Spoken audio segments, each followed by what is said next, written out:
Inspirai, ó Deus, as nossas ações e ajudai-nos a realizá-las, para que em vós comece, para vós termine, tudo aquilo que fizermos por Cristo nosso Senhor. Amém. Dando continuação na consideração do capítulo 14, ou da conferência número 14, do livro A Igreja Católica, de Monsenhor Tihamer Todt, bispo húngaro, do século passado, publicado pela editora Magnificat. Estamos falando sobre os méritos da Igreja, parte 1, e vimos na primeira parte que a Igreja, o seu principal mérito é ser guardiã do ensinamento de Cristo. É o que ela tem feito até os nossos dias. E entramos agora também nos méritos da Igreja na defesa da ordem moral. Consideramos metade deste assunto e agora vamos considerar o restante. E depois, para finalizar, os méritos da Igreja no mundo social. Compreendemos assim a severidade moral, sem compromisso, da Igreja. Tem havido quem, por causa disso, lhe censure o ser inimigo da civilização e da vida terrena. Mas hoje em dia, os historiadores não católicos descobrem, cada vez mais, que os mandamentos da Igreja favorecem a verdadeira civilização. Esses mandamentos que aparentemente se opõem ao gozo da civilização terrena e dos seus bens. Houve época em que, por exemplo, censuravam a Igreja o limitar pela obrigação do repouso dominical o desenvolvimento da atividade humana. Mas hoje não há ninguém que não reconheça que o homem não é uma máquina que pode trabalhar sem parar, mas um ser vivo que tem uma alma e que essa alma precisa do fortificante religioso do domingo, ao mesmo tempo que esse repouso físico torna mais suportável e mais interessante o trabalho da semana. Bem longe de nós, bem longe do cristianismo, o condenar essa solicitude sem exemplo com que o homem atual trabalha para o progresso da civilização. Mas o cristianismo eleva o seu protesto contra esse exclusivismo exagerado, que na atividade exterior contínua esquece o eu íntimo, como se o homem existisse para a civilização e não a civilização para o homem. Hoje já vemos que a Igreja tem muita razão em prescrever o repouso dominical. Porque se não impregnarmos de cristianismo a civilização, ela transformará em maldição, que sob o verniz exterior oculta uma miséria tremenda.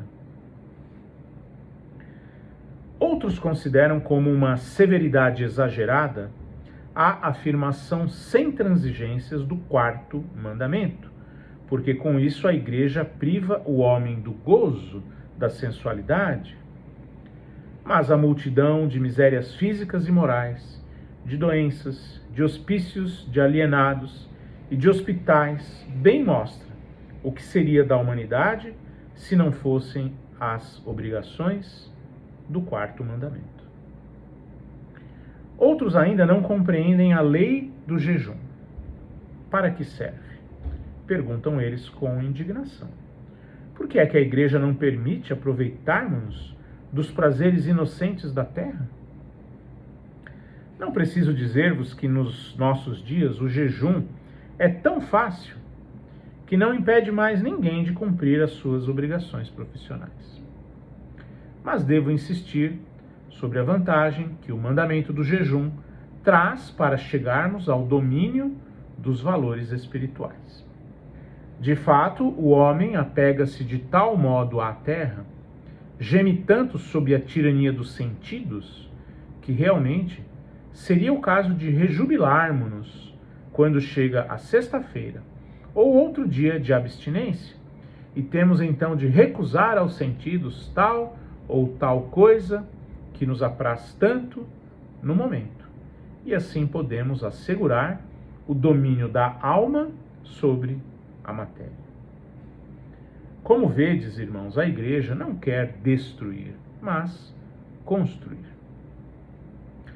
E mesmo onde, em aparência, ela constrange, refreia ou reprime, na realidade, favorece os mais nobres ideais da humanidade. E é nisso que consiste o seu grande valor cultural. Porquanto ignoramos se o automóvel e o avião assinalam um progresso. Mas é certo que a libertação do pecado e das paixões é um progresso real, conforme o autor citado Foster.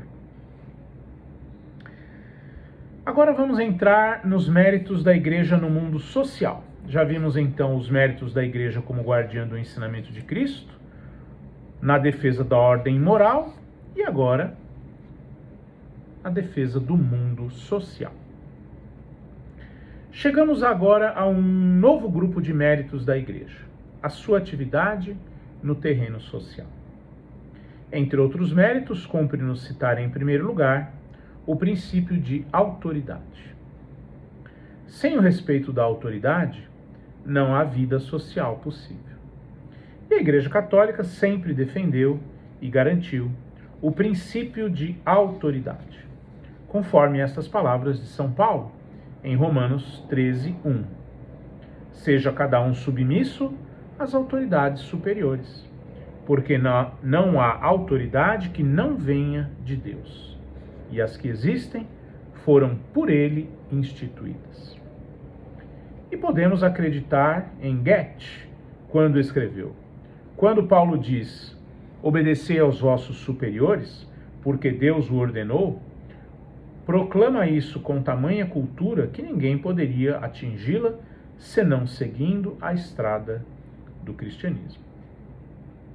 A Igreja Católica é proverbialmente a primeira guardiã do respeito da autoridade, mas de um respeito que nos eleva espiritualmente e torna nossa alma maior, quando nos submetemos à autoridade e nos inclinamos diante dela.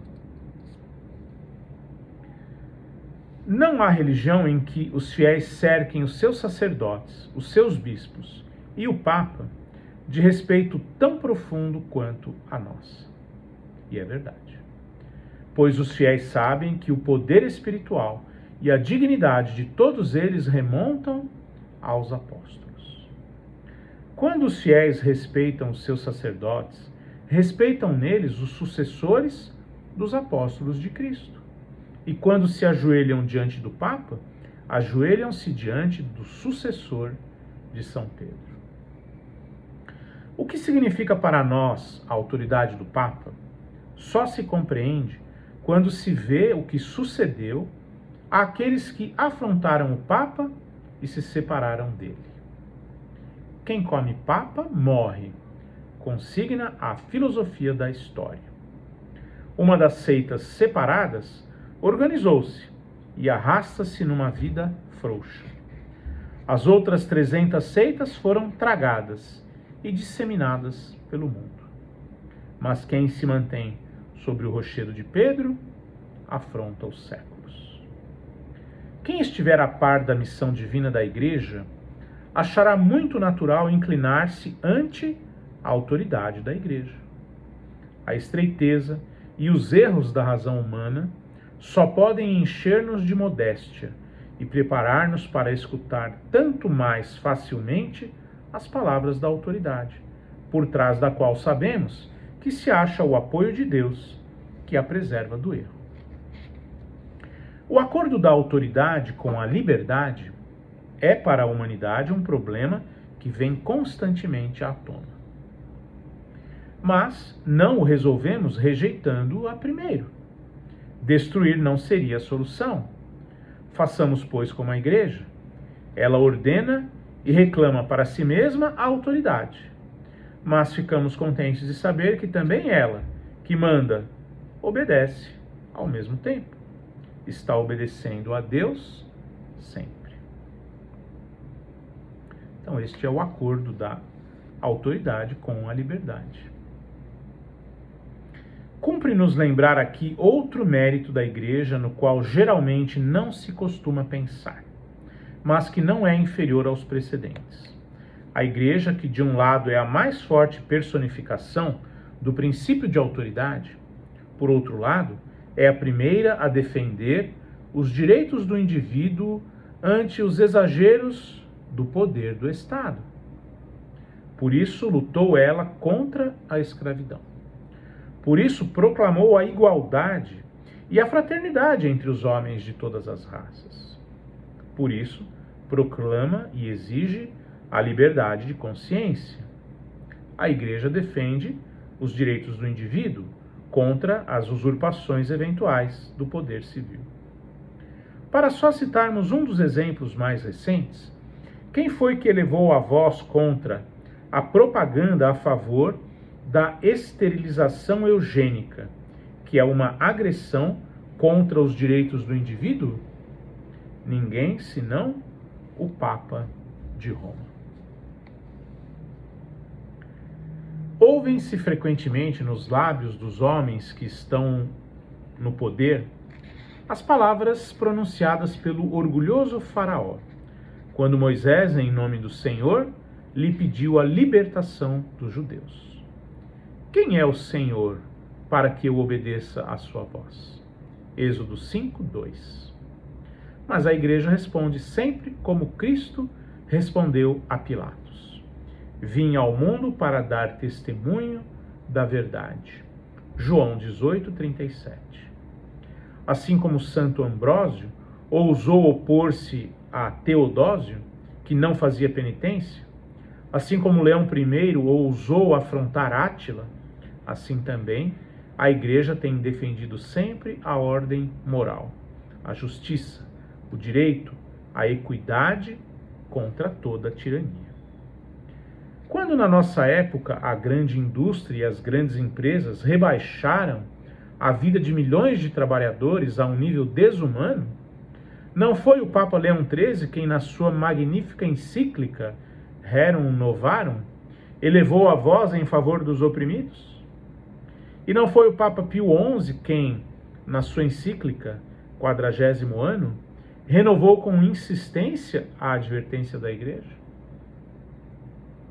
Finalmente lembrarei de passagem que, pelo dogma da comunhão dos santos, o dogma de caráter mais social da Igreja, a Igreja proclama a grandiosa fraternidade entre os homens, não aquela pregada pela Revolução Francesa, liberdade, igualdade, fraternidade, usada de forma tão vil, tão falsa, tão hipócrita, mas a verdadeira fraternidade, a verdadeira liberdade entre os homens.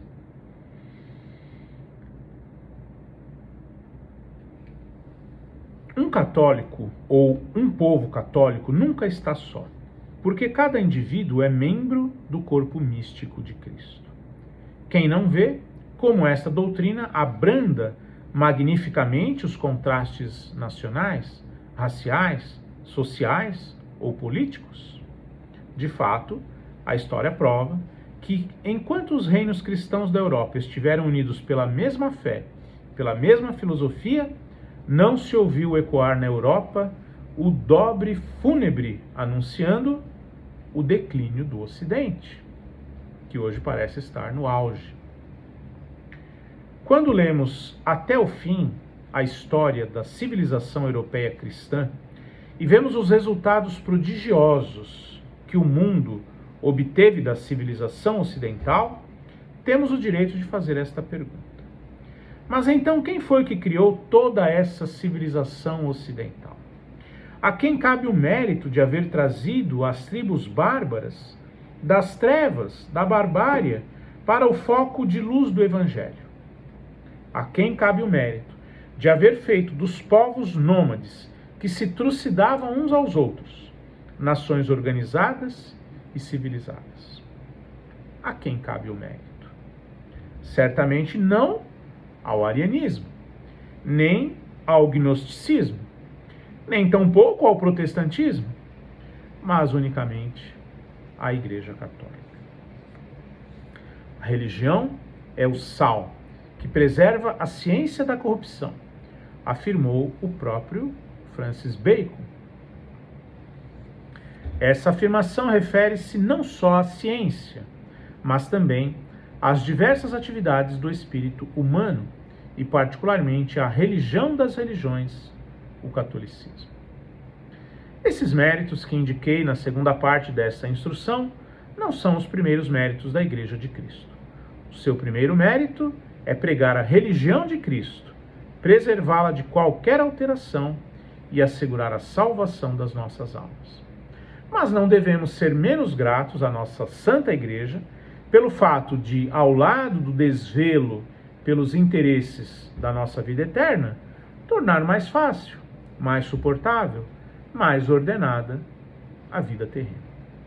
Persiste sempre verdadeira esta asserção de Goethe. Sejam quais forem os progressos da cultura intelectual, das ciências naturais e do espírito humano, nunca ultrapassarão os píncaros da cultura moral do cristianismo, tal como ela brilha nos evangelhos.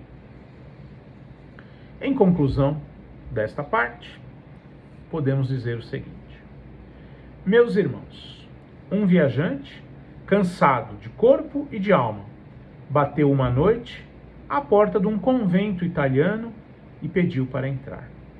Que pedes tu? Interrogou o irmão porteiro.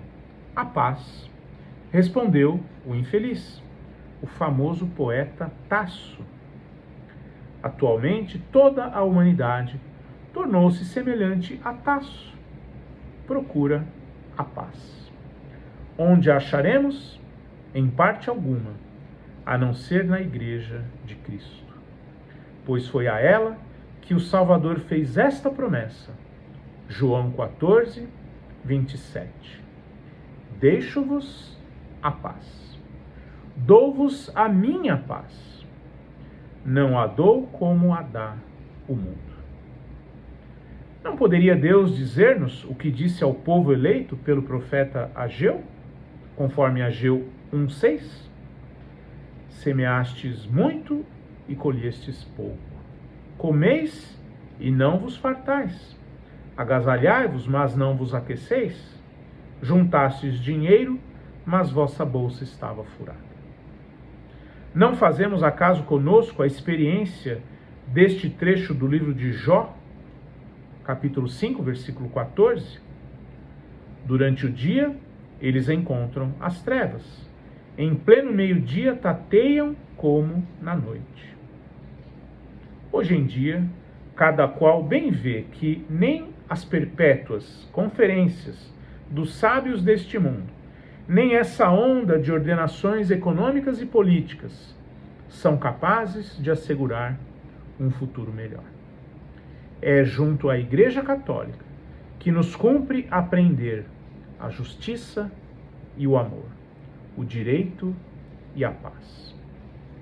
Junto à Igreja, a que já se aplicam há 19 e 20 séculos estas palavras da Sagrada Escritura. Passou como Cristo passou pela terra, fazendo o bem. Não tenhamos ilusões. Esta terra nunca mais será um paraíso. Haverá sempre lutas, privações, guerras e sofrimentos. Só se encontrará paz eterna no reino eterno de Deus. Mas para podermos suportar essas lutas, para não cairmos no caminho, para que o egoísmo, o ódio, a cupidez, a sede do poder ou a sede do poder e a sede dos gozos não inundem a terra, para que as raças e os povos possam trabalhar em comum como irmãos, para fazermos progredir a civilização da humanidade. Para alcançarmos tudo isso, devemos ser filhos mais dóceis, mais obedientes e mais fiéis da nossa santa e bendita Igreja Católica. Louvado seja nosso Senhor Jesus Cristo, para sempre seja louvado. Amém.